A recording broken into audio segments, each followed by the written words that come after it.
Hello everyone, this is Suryakant. आज हम गोटे नुआ कनसेप्ट शिखा जार ना हो कौन डोमेन।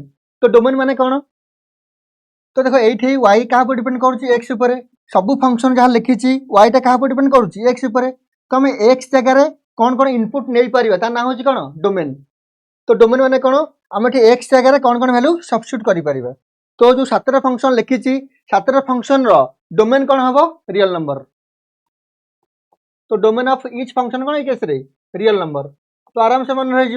तो सातटा फंक्शन आराम से मन रखिदेव। तो जिते तुमको यही टाइप किसी फंक्शन थी डोमेन कौन हम रियल नंबर। पे यही कनसेप्ट बहुत इंपोर्टाट।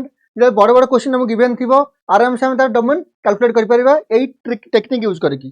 तो जिते सारा फंक्शन लिखाई भलसे मन रख। जो आम नेक्स्ट सर्ट्स नहीं आसी तुमको बहुत इजी लगे। तो आपको फास्ट मन रखी दियो। तो यही टाइप नुआ नुआ कनसेप्ट शिखापी तुम्हें चैनल को जाके लाइक और सब्सक्राइब करो। तो पुणी देखा पुणी नेक्स्ट वीडियो रे। Thank you.